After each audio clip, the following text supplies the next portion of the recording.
क्या ये आज की घटना है? ऐसे वकील की जो अपने माता पिता और भाई के सहयोग से पढ़ाई करता है, अपनी वकालत की पढ़ाई पूरी करता है, फिर प्रतिष्ठित वकीलों के मार्गदर्शन में प्रैक्टिस शुरू करता है। बहुत कम उम्र में जबरदस्त सफलता पाने के लिए वो मेहनत करता है, संघर्ष करता है। ऐसा ये सबका प्यारा माता पिता के दिल का टुकड़ा, भाई के लिए खास एक युवा वकील है। उसका विवाह उसकी मामा की बेटी से होता है। शानदार तरीके से हजारों लोगों की मौजूदगी में ये शादी होती है। अब सबको लगता है कि घर में लक्ष्मी आ गई है, गृह लक्ष्मी आ गई है। लेकिन शादी को 3 महीने भी नहीं हुए और इसके बाद ये गृह लक्ष्मी जो करती है, उसकी किसी ने कल्पना भी नहीं की थी, ना ही सोचा था। आज हमें एक बेहद भयानक घटना देखनी है।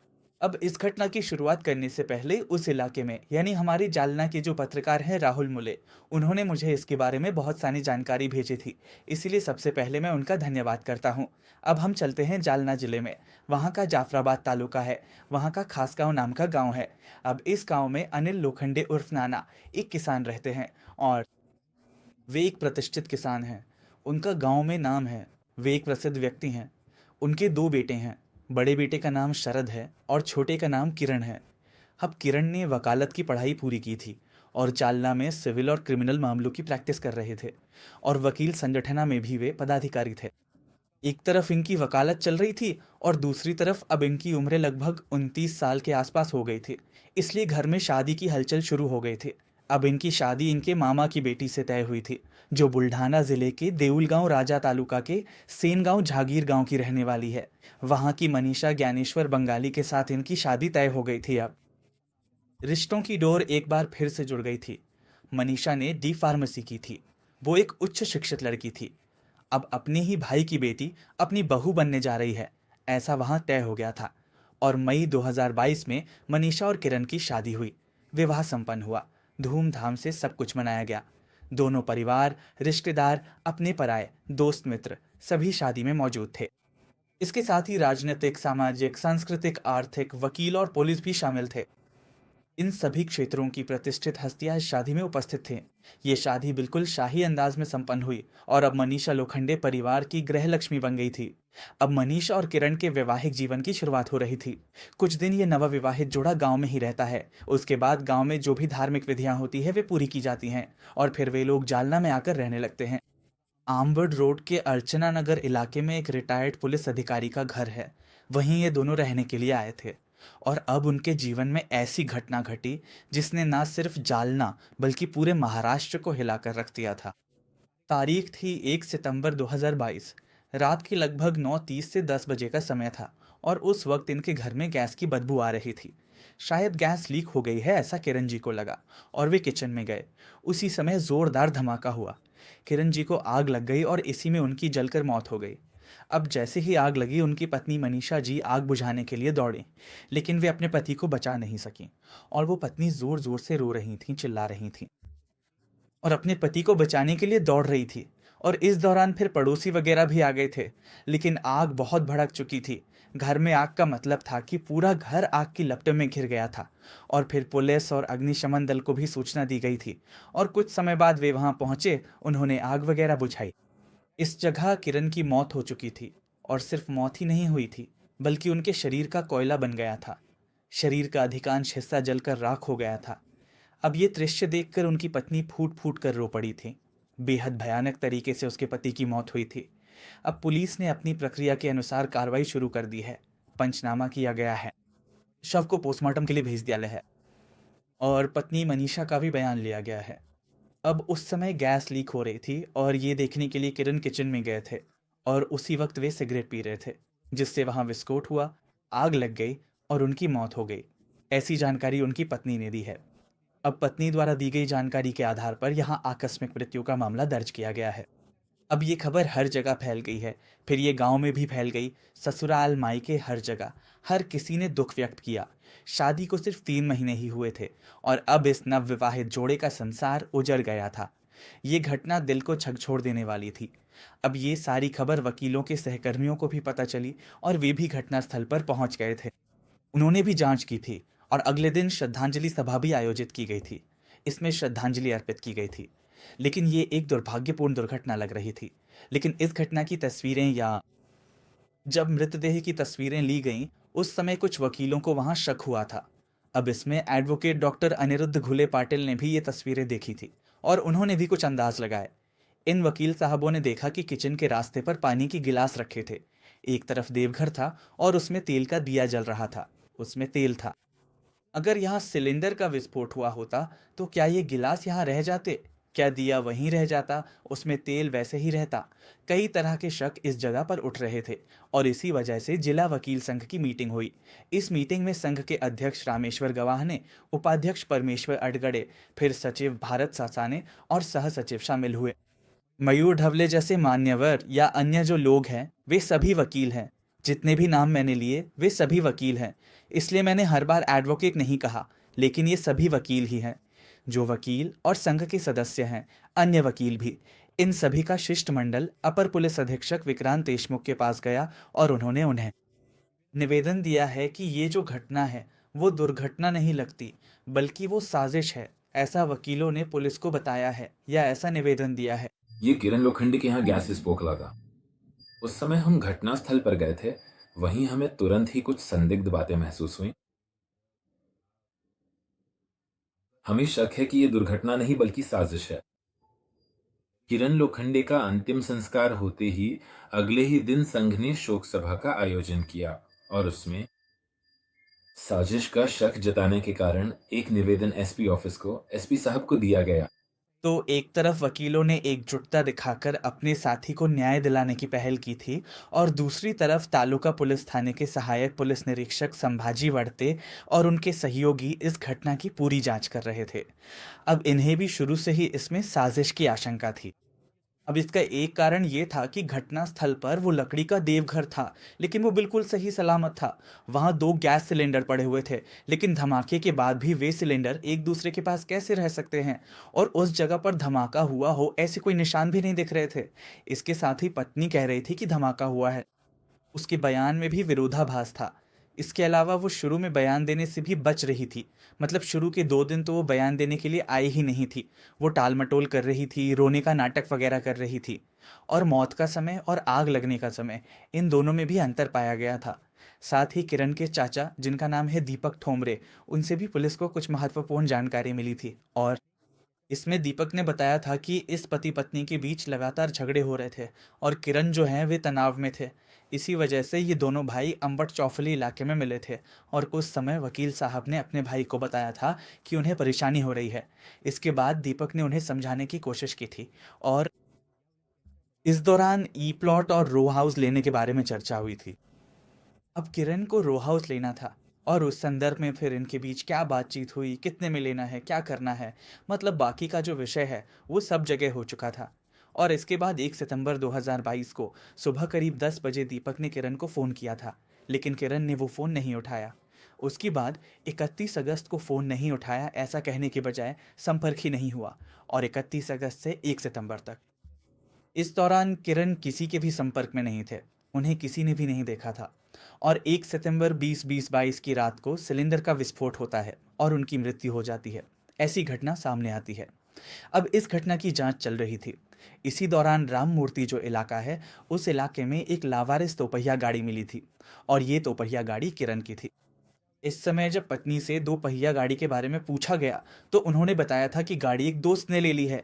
अब अगर दोस्तों ने वो गाड़ी ले ली थी तो वो इस तरह लावारिस कैसे मिल गई? अब इससे ये सामने आ रहा था कि पत्नी गलत जानकारी दे रही है, वो गुमराह करने की कोशिश कर रही है, ये बात सामने आ रही थी। इसके अलावा कुछ सामान्य सवाल भी सामने आ रहे थे। अब इस पति ने आग लगने के बाद चिल्लाने की कोशिश की होगी, तो फिर वो शोर किसी ने सुना या नहीं? या फिर उस जगह पर पति और पत्नी दोनों के मोबाइल गायब हो गए थे? वे कहाँ गए, क्या हुआ? या उनके घर के पास का सीसीटीवी फुटेज था? सीसीटीवी था, उसकी जांच की गई। उस समय ये घटना घटी या घटाई गई उसके आसपास के समय की। कुछ संदिग्ध युवक उनके घर आते हुए दिखाई दे रहे थे।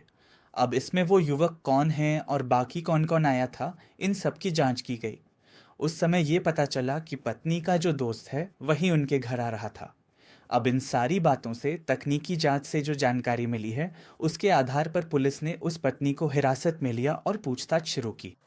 इस बार फिर उसका सहयोगी गणेश मिट्ठू आग लावे, जिसकी उम्र लगभग 23 साल है और जो वाला इलाके का रहने वाला है, उसके साथ साथ विजय पाटोले और एक नाबालिग बच्चे को भी हिरासत में लिया गया था। और ऐसी भी जानकारी सामने आई है कि एक और व्यक्ति फरार है। तो अब जब इन सभी को हिरासत में लिया गया, तब एक ऐसी घटना सामने आई जो दिल को स्वीकारने लायक नहीं है। लेकिन दिल को बहुत दुखी कर देने वाली बेहद दुर्भाग्यपूर्ण घटना सामने आई। देखिए, मई महीने में मनीषा और किरण की शादी हुई थी। नया जीवन शुरू हुआ था।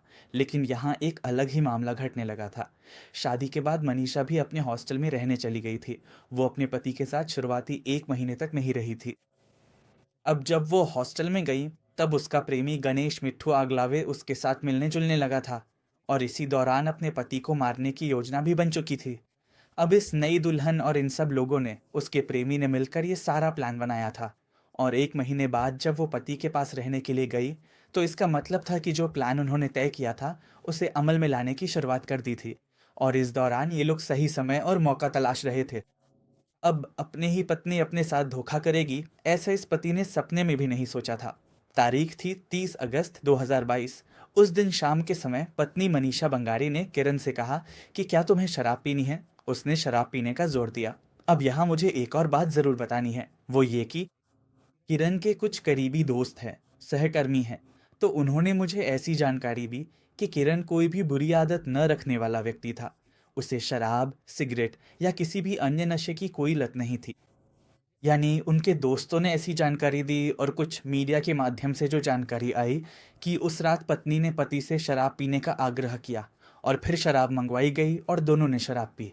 और इस दौरान इसमें पत्नी ने पति की शराब में नींद की गोलियां मिला दी और कुछ ही देर में पति को नशा चढ़ गया। वे गहरी नींद में सो गए। इसके बाद पत्नी ने अपने सहयोगियों को मैसेज किया, उन सहयोगियों को बुला लिया। और इस दौरान घर में जो गीज़र था, उस गीज़र से 125 फुट की वायर जोड़ी गई और इसमें किरण को करंट देना शुरू किया गया। एक तो वे गहरी नींद में सोए हुए थे और किरण पूरी तरह से बेहोशी में चले गए थे और वे निश्चित रूप से गिर पड़े थे और उन्हें करंट दिया जा रहा था, जिससे वे पूरी तरह से अब बेसुध हो गए थे।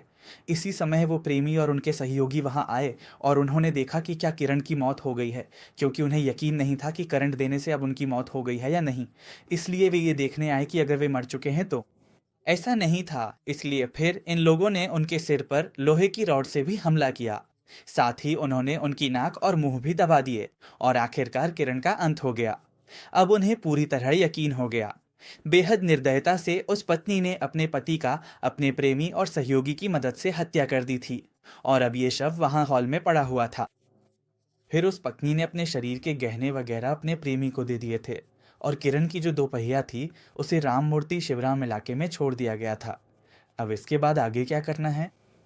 फिर अब इन्होंने तय किया कि अब हमें यहाँ से भाग जाना चाहिए। उसी के अनुसार अभी भी एक मृतदेह है, उसे किचन के पास रखा गया और फिर आधी रात को ये दोनों, प्रेमी और प्रेमिका, 2 व्हीलर पर औरंगाबाद गए और वहाँ से फिर वे पुणे चले गए। शिवाजी नगर इलाके में एक होटल में रुके और अब वहाँ रुकने के बाद उन्हें चिंता होने लगी कि अब शायद मृतदेह को छोड़ दिया गया होगा और अगर उसकी बदबू आने लगी तो भंडाफोड़ हो जाएगा। और इसीलिए फिर कुछ ऐसा प्लान करना चाहिए जिससे हमारा भंडाफोड़ ना हो और जो हमने हत्या की है वो लोगों को एक दुर्घटना लगे। उसी तरह से फिर तय किया गया कि घर में सिलेंडर का विस्फोट हुआ वगैरह ऐसा सब दिखाना है।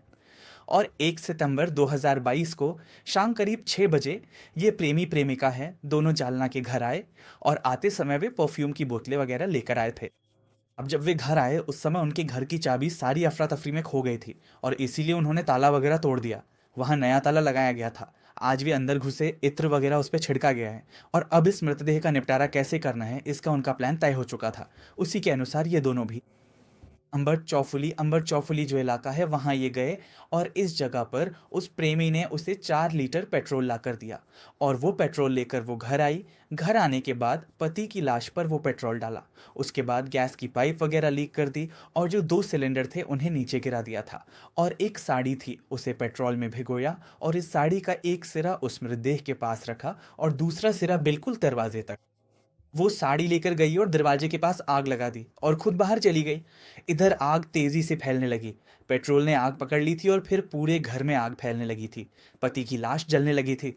अब 3 महीने पहले जिस अग्नि के साक्षी में उम्र भर साथ निभाने की कसम खाई थी, अब उसी आग में उसका सिंदूर जलकर खत्म हो रहा था। वकील जल रहा था। एक माँ का बेटा, एक पिता का बेटा, एक भाई का भाई, कुछ दोस्तों का साथी यहाँ जल रहा था। 118 साल की मेहनत से हासिल की गई डिग्री यहाँ जल रही थी। नए जीवन के ये सपने थे, वो सब कुछ इसमें जल रहा था। माँ बाप की मेहनत जल रही थी, विश्वास जल रहा था। पत्नी के रिश्ते की पवित्रता यहाँ जल रही थी। जब ये मृत शरीर पूरी तरह से जल चुका, तब इस पत्नी ने खोलना शुरू किया है। आसपास के लोग वहां इकट्ठा हो गए हैं। और फिर अगले कुछ दिनों तक इसने ये सारा नाटक किया था। शुरुआत में ये नाटक सबको सच लग रहा था, क्योंकि हर किसी को लगता था कि ये ऐसा कर ही नहीं सकती। लेकिन बाद में जो सामने आया वो अब उन लोगों के लिए था जिन्हें कोर्ट में पेश किया गया था। और यहाँ एक बहुत ही महत्वपूर्ण बात यह थी कि जब इन हत्यारों को कोर्ट में लाया गया, तब कुछ वकीलों का गुस्सा काबू से बाहर हो गया था, क्योंकि उनका साथी इतनी निर्दयी तरीके से, इसलिए उन्होंने वहां विरोध जताने की कोशिश की थी। अब इस घटना में पत्नी का प्रेमी, उसका दोस्त और एक नाबालिग बालक शामिल था, ऐसी जानकारी सामने आ रही है। अब जो जानकारी मीडिया के जरिए सामने आई थी, या पुलिस की प्रेस नोट है, या वकील मित्रों ने जो जानकारी मुझे दी, या मेरे पत्रकार मित्र हैं उन्होंने जो जानकारी दी, उसके आधार पर मैं आपको प्रयास किया गया है। इस मामले की पूरी जांच चल रही है, और क्या इसका कोई और अलग कारण था, ये कदम क्यों उठाया गया था, इसके पीछे और कौन सी साजिशें रची गई थी, ऐसे कई सवाल हैं। और उन सवालों के जवाब भविष्य में मिल जाएंगे। अब इस घटना में धारा 302, 201 और 34 के तहत मामला दर्ज किया गया है। इस मामले में वकील संघ का आपने उल्लेख किया है, उसी तरह मराठा महासंघ का भी। युवक जिलाध्यक्ष एडवोकेट शैलेश देशमुख, उनके सहयोगी वकील, इन सभी लोगों ने भी आंदोलन किया था। और इस मामले में सभी वकीलों ने जो एकजुटता दिखाई, मतलब वकीलों के बीच जो भी आंतरिक विवाद या अन्य विषय रहे हों, वे सब एक तरफ रखकर अपने सहयोगी को न्याय मिलना चाहिए, इसके लिए अपने युवा साथी के लिए ये सभी लोग एकजुट हो गए। और उन लोगों ने, यानी जो भी हत्यारे हैं या जो भी आरोपी हैं, उन्हें ज़्यादा से ज़्यादा कड़ी सज़ा कैसे मिले, इसके लिए अब ये सभी वकील लोग प्रयासरत हैं। अब इन सभी मामलों से हमें क्या सबक मिलता है? तो सबसे पहली बात यह है कि पहले भी हमने इस तरह की कई घटनाएं देखी हैं, और उनमें भी हमने कहा था कि शादी करते समय हमें सतर्कता बरतनी चाहिए। जब शादी करनी हो, उस समय अपने जीवन साथी से चर्चा होनी चाहिए। और अगर कुछ नकारात्मक लगे तो ऐसे स्थान पर शादी करने से बचना चाहिए। सामने वाला कोई भी हो, फिर भी ऐसे स्थान पर शादी करने से बचना चाहिए। दूसरी बात यह है कि अगर आपको कोई व्यक्ति शादी के लिए पसंद है, लेकिन उस व्यक्ति को शादी मंजूर नहीं है, या उस व्यक्ति का कहीं और कुछ चल रहा है, तो ऐसे समय में उसे अपने साथी और घर वालों को साफ साफ शब्दों में बताना चाहिए। अलग होना या ये बातें मुझे स्वीकार नहीं है, इसीलिए मैं ये चीज़ें नहीं करूँगा। अगर ये पहले ही बता दिया जाए, तो मुझे लगता है कि इस तरह की घटनाएं नहीं होंगी। या अक्सर क्या होता है कि जब साथी एक दूसरे के साथ नहीं निभा पाते, उस समय भी अगर नहीं निभता है, तो वहाँ से अलग हो जाना, दूर हो जाना ही उसका उपाय है।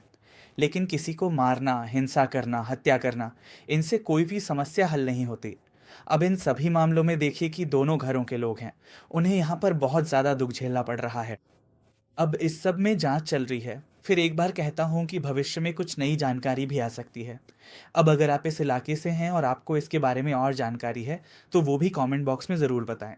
फिर मिलेंगे कल रात 8:30 बजे एक नई क्राइम स्टोरी के साथ। तब तक धन्यवाद।